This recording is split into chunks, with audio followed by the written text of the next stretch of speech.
Hi കൂട്ടുകാരെ, ഇന്നത്തെ വീഡിയോയിൽ പങ്കുവയ്ക്കുന്നത് 6ാം ക്ലാസ്സിലെ അടിസ്ഥാന പാഠാവലിയിലെ പൂത്തുതിമർക്കാം എന്ന പാഠഭാഗത്തിലെ ഒരു നിമിഷം എന്ന ഭാഗമാണ്. അപ്പോൾ നേരെ ക്ലാസ്സിലേക്ക് പോകാം. കൃഷ്ണായ വാസുദേവായ ദേവകീ നന്ദനായ ച നന്ദഗോപകുമാരായ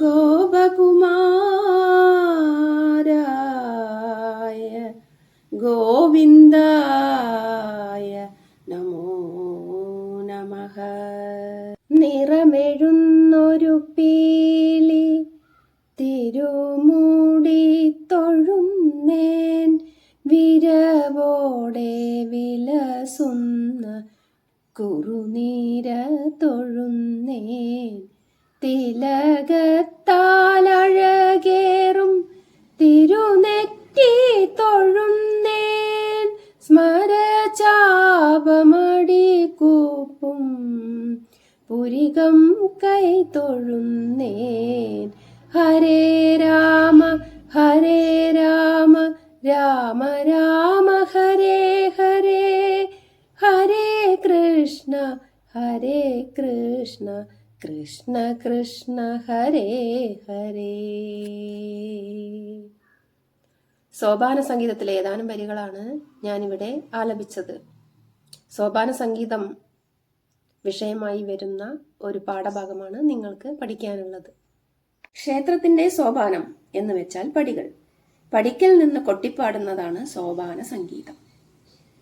സോപാന സംഗീതം പ്രധാനമായും അമ്പലങ്ങളിൽ പാടുന്നു, പ്രത്യേകിച്ചും ശ്രീകൃഷ്ണ ക്ഷേത്രങ്ങളിൽ. ഇടയ്ക്കയാണ് പ്രധാനമായും ഇതിന് ഉപയോഗിക്കുന്നത്. ഇടയ്ക്കയുടെ രണ്ടു വശവും സൂര്യനും ചന്ദ്രനുമാണെന്ന് പറയപ്പെടുന്നു. 64 കലകൾ ഇടയ്ക്കയിൽ ഉൾച്ചേർന്നിരിക്കുന്നു. ആകാശത്തും നിലത്തും, അതായത് ഭൂമിയിലും വെക്കാതെയാണ്, ഇടയിൽ വെച്ചാണ് ഇടയ്ക്ക് കൊട്ടി പാടുന്നത്. 4 ജീവക്കോലിൽ 64 പൊടിപ്പുകളാണുള്ളത്. അത് 64 കലകളായി അറിയപ്പെടുന്നു. 6 ദ്വാരങ്ങളാണുള്ളത്. അത് 6 ശാസ്ത്രങ്ങളായി അറിയപ്പെടുന്നു. 4 വേദങ്ങളും ഇതിൽ അടങ്ങിയിട്ടുണ്ട്. ഭൂമിക്ക് താങ്ങാനാവാത്ത ഭാരം, അതുകൊണ്ടാണ് ഇടയിൽ വെച്ച് കൊട്ടിപ്പാടുന്നത്. ആകാശത്തിനും ഭൂമിക്കും ഇടയിൽ നമ്മുടെ ഇടതു തോളിൽ ഇടയ്ക്ക തൂക്കി അതിന് നടുക്ക് നമ്മുടെ ഇടതു കൈ നിയന്ത്രിച്ചാണിത് കോല് വെച്ച് കൊട്ടിപ്പാടുന്നത്. 24ാമത്തെ പേജിൽ കൂട്ടുകാർ എന്താണ് കാണുന്നത്? ഫോട്ടോഗ്രാഫിയാണ് അല്ലേ? വരയ്ക്കുന്നതൊക്കെ ഫോട്ടോ എടുക്കുകയാണ് അതിലെ കുട്ടികൾ. പിന്നെ അടുത്ത പേജിൽ 25ാമത്തെ പേജിൽ ഒരു നിമിഷം എന്ന ഭാഗത്ത് സോപാന സംഗീതം ലയിച്ചു പാടുകയാണ് ഞെരളത്ത് രാമപൊതുവാൾ. ഞെരളത്ത് രാമപൊതുവാളിനെ കുറിച്ച് കുറച്ച് കാര്യങ്ങൾ പറയട്ടെ. പയ്യന്നൂർ സുബ്രഹ്മണ്യസ്വാമി ക്ഷേത്രനടയിൽ സ്വയം മറന്ന് സോപാന സംഗീതം ആലപിക്കുന്ന ഞെരളത്ത് രാമപൊതുവാളിന്റെ ചിത്രമാണ് കൂട്ടുകാർ ഒരു നിമിഷം എന്ന ഭാഗത്ത് കാണുന്നത്. അദ്ദേഹത്തിന്റെ കവിളിൽ കടിച്ചു തൂങ്ങിയ ഒരു പ്രാണിയെ നിങ്ങൾക്ക് കാണാം. സംഗീതത്തിൽ ലയിച്ചമരുന്ന അദ്ദേഹം ഇതൊന്നും അറിയുന്നതേയില്ല. പണ്ടുകാലത്ത് അമ്പലങ്ങളിൽ മാത്രം പാടിയിരുന്ന സോപാന സംഗീതത്തെ ജനങ്ങളിലേക്കും മറ്റു പ്രശസ്തമായ ഇടങ്ങളിലേക്കും സിനിമയിൽ വരെ എത്തിച്ച മഹാനായ സംഗീതജ്ഞനാണ് ഞെരളത്ത് രാമപൊതുവാൾ. ഞെരളത്ത് രാമപൊതുവാളിന്റെ വീട് എന്റെ ഗ്രാമമായ അലനല്ലൂരാണ്. അതുകൊണ്ട് തന്നെ ഈ പാഠഭാഗം എടുക്കാൻ ഒരു പ്രത്യേക ഇഷ്ടവും ഉണ്ട്. ചതുർബാഹുവായ മഹാവിഷ്ണു വാണരുളുന്ന ഞെരളത്ത്, ശ്രീരാമനായി വാണരുളുന്ന ഞെരളത്ത് ശ്രീരാമ സ്വാമി ക്ഷേത്രത്തിൽ അദ്ദേഹം സോപാന സംഗീതം വളരെ കാലം ആലപിച്ചിട്ടുണ്ട്. ഞെരളത്ത് എന്ന അലനല്ലൂരിലെ ആ കൊച്ചു സ്ഥലത്താണ് അദ്ദേഹം ജനിച്ചത്. 1916 ഫെബ്രുവരി 19 പാലക്കാട് അലനല്ലൂർ അംശം നളപുരം ദേശത്ത് ജനനം. അമ്മ ഞെരളത്ത് പൊതുവാട്ടിൽ ജാനകി പൊതുവാലസ്യാർ ആയിരുന്നു. അച്ഛൻ കൂടല്ലൂർ കറുത്തിക്കാവ് ശങ്കുണ്ണി പൊതുവാളും. നളപുരം ലോപിച്ചാണ് ഞെരളത്ത് എന്ന സ്ഥലപ്പേര് ഉണ്ടായത്. പൊതുവാളായതുകൊണ്ട് തന്നെ അമ്പലത്തിലെ ചെണ്ടവാദ്യം കൈകാര്യം ചെയ്തു വന്നു. അമ്മയും അമ്മാവനുമാണ് അദ്ദേഹത്തെ സംഗീതത്തിന്റെ വഴികളിലേക്ക് നയിച്ചത്. ഞെരളത്ത് സിനിമകളിലും അഭിനയിച്ചിട്ടുണ്ട്. തമ്പ്, അമ്മയറിയാൻ, ഗുരുവായൂർ കേശവൻ, ഗുരുവായൂർ മഹാത്മ്യം എന്നീ സിനിമകളിൽ പ്രശസ്തമായ വേഷമാണ് അദ്ദേഹം ചെയ്തത്. പാലിൽ പഞ്ചസാര എന്ന പോലെ ഭക്തിയെയും തന്നെയും സംഗീതത്തിൽ അലിയിച്ചു പാടിയ തനി കേരളീയ ഗായകനാണ് ഞെരളത്ത് രാമപൊതുവാൾ. വൃശ്ചികത്തിലെ ഒരു രാത്രിയായിരുന്നു അത്. കുളിരും മഴയും ഞെരളത്തിന്റെ സോപാനവും ഒരുപോലെ പെയ്തിറങ്ങിയ രാവ്. പുറത്തു കോരിച്ചൊരിയുന്ന മഴ, ഇടയ്ക്കയുടെ ലഹരിയിൽ അഷ്ടപതിയിൽ ആറാടി സ്വതി തിരുനാൾ പദങ്ങളിൽ അലിഞ്ഞ കലാകാരൻ സ്വയം ഇല്ലാതാവുന്നതൊരു വല്ലാത്ത കാഴ്ചയായിരുന്നു. ഞെരളത്തിന്റെ സോപാന സംഗീതത്തെക്കുറിച്ചാണ് ഒരു നിമിഷം എന്ന ഭാഗത്ത് പറഞ്ഞിട്ടുള്ളത്. അതിൽ അദ്ദേഹം സ്വയം മറന്ന് ലയിച്ചു പാടുകയാണ്. മഴയൊന്നും അറിയുന്നില്ല, സദസ്സിനെ നോക്കുന്നില്ല. അത്രയ്ക്കും ലയിച്ചിട്ടാണ് അദ്ദേഹം സോപാന സംഗീതം ആലപിക്കുന്നത്. അപ്പോൾ ഞെരളത്തിന് മുന്നിൽ ചെറുതെങ്കിലും തന്നെ അറിയുന്ന സദസ്സില്ല. സദസ്സിനെ ഒന്നും അദ്ദേഹം നോക്കുന്ന പോലുമില്ല. പുറത്ത് കോരിച്ചോരുന്ന മഴയില്ല. പുറത്ത് നല്ല മഴ പെയ്യുന്നുണ്ട്, പക്ഷെ അദ്ദേഹം അത് ശ്രദ്ധിക്കുന്ന പോലുമില്ല. എന്തിന്, തന്റെ ശരീരം തന്നെ ഇല്ല. എന്താണ് അങ്ങനെ പറയാൻ കാരണം? നോക്കൂ, മിന്നൽ പിണരേറ്റ് കത്തുന്ന ഒരു പച്ചമരം പോലെയായി അദ്ദേഹം. മഹാഗായകനുള്ള പ്രണാമം പോലെ ജ്വലിക്കുന്ന മുഖത്തേക്ക് പറന്നു വന്നതാണ് ഒരു പ്രാണി. കവിളത്തൊരു പ്രാണി ഇരിക്കുന്നത് കൂട്ടുകാർക്ക് കാണാം. പാട്ട് തീരുന്നത് വരെ അത് അവിടെ തന്നെ ഇരുന്നു. ഞെരളത്താവട്ടെ അത് അറിഞ്ഞതേയില്ല. സമുദ്രത്തിലേക്ക് ഒഴുകുന്ന നിളയെ പോലെ അദ്ദേഹം ശാന്തമായി ഒഴുകി.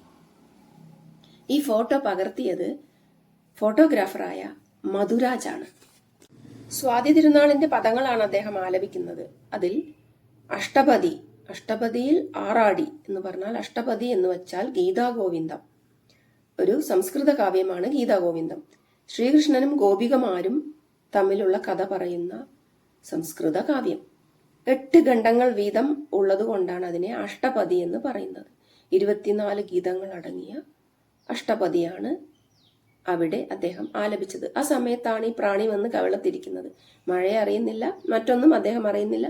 തന്റെ ശരീരത്തിൽ കടിച്ചു തൂങ്ങിയ ആ പ്രാണിയുടെ ആ വേദന പോലും അദ്ദേഹം അറിയാതെ ലയിച്ചു പാടുന്ന ആ ചിത്രം ഫോട്ടോഗ്രാഫറായ മധുരാജ് പകർത്തിയതാണ് നാം വായിച്ചത്. മിന്നൽ പച്ചമരത്തിൽ എളുപ്പം വന്ന് പിടിക്കും. എളുപ്പം മിന്നലേൽക്കും പച്ചമരത്തിന്. അതുപോലെയാണ് പൊതുവാളും. പൊതുവാൾ എന്താണ് ഇവിടെ ചെയ്യുന്നത്?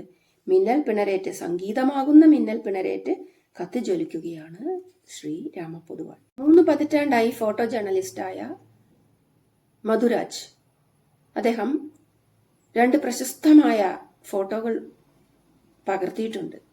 നമ്മൾക്കൊന്നും അത് മറക്കാൻ കഴിയുകയില്ല. 1 കാസർഗോഡ് എൻഡോസൾഫാൻ, 2 പാലക്കാട് പ്ലാച്ചിമടയിലെ പെപ്സി കൊക്കക്കോള. അദ്ദേഹത്തിന്റെ ഫോട്ടോ ശേഖരം ജീവനാശിനി എന്ന് അറിയപ്പെടുന്നു. 2010 ഡിസംബർ 26 മാതൃഭൂമി ആഴ്ചപ്പതിപ്പിൽ ശ്രദ്ധേയമായത്. പിന്നെ പുസ്തകമുണ്ട്, water thief corporation inc. Haveli എന്ന ഫോട്ടോ പ്രദർശനം ശ്രദ്ധേയമാണ് അദ്ദേഹത്തിന്റെ. മാതൃഭൂമി പീരിയോഡിക്കൽസിൽ ഫോട്ടോ എഡിറ്ററായി മധുരാജ് ജോലി ചെയ്തു വന്നു. നിരവധി പുരസ്കാരങ്ങൾ അദ്ദേഹത്തെ തേടിയെത്തിയിട്ടുണ്ട്. Silver world medal, Prem Bhatia national award, മജ കൊയ്ന national award, Jaiji Peter foundation award, Rajiv Gandhi peace foundation award, TP Sukumaran memorial award. ഇത്രയും അവാർഡുകളൊക്കെ ഈ ചിത്രം പകർത്തിയ മധുരാജിന് ലഭിച്ചിട്ടുണ്ട്. അടുത്തതായി സ്മൃതിതാളങ്ങൾ എന്ന ONV കുറുപ്പിന്റെ കവിതാ സമാഹാരത്തിലെ ഒരു കവിതയാണ് തന്നിട്ടുള്ളത്. അർദ്ധമീലിത നേത്രനായി സോപാന സന്നിധിയിൽ മിശ്രഗണ്ഡ ത്രിപുട നടകൾക്കുള്ളൊരഴകെല്ലാം പാട്ടിലേക്കു പകർന്നു തന്നുട പാണി കൊട്ടുമ്പോൾ വൃദ്ധഗായകനി പ്രപഞ്ചം വിസ്മരിക്കുന്നു. ONVയുടെ ഒരു മനോഹരമായ കവിതയാണ്. എന്താണ് ഈ കവിതയുടെ അർത്ഥമെന്ന് നോക്കാം. ഒരു പ്രശസ്തമായ ചടങ്ങിൽ വെച്ച് ONV കുറുപ്പ് സ്മൃതിലഹരി എന്ന തന്റെ കവിത ചൊല്ലിയപ്പോൾ ഞെരളത്തത് ആസ്വദിച്ച് ഇരിപ്പുണ്ടായിരുന്നു. തുടർന്ന് ONVക്ക് ശേഷം ഞെരളത്ത് രാമപൊതുവാളിന്റെ 1.5 മണിക്കൂർ അഷ്ടപതി ഗാനാലാപനം ഉണ്ടായി. അത് കേട്ടുകൊണ്ട് ONV ലയിച്ചിരുന്നു പോയി. ONVയുടെ സ്മൃതിതാളങ്ങളിലെ വരികളൊക്കെ, ആ ലാസ്റ്റ് വരി, ഇവിടെ കൊടുത്തിട്ടുള്ള കവിതയിലെ ലാസ്റ്റ് വരിയൊക്കെ എഴുതുമ്പോൾ ഞെരളത്തായിരുന്നു മനസ്സ് മുഴുവൻ. അർദ്ധമീലിത നേത്രനായി പാതി അടഞ്ഞ കണ്ണുകളോടുകൂടി സോപാന സന്നിധിയിൽ, ക്ഷേത്രത്തിന്റെ പടികൾക്ക് മുമ്പിൽ, ശ്രീകോവിലിനുള്ളിലെ പടികൾക്ക് മുന്നിൽ മിശ്രഖണ്ഡ ത്രിപുട നടകൾക്കുള്ളൊരഴകെല്ലാം പാട്ടിലേക്ക് പകർന്നു.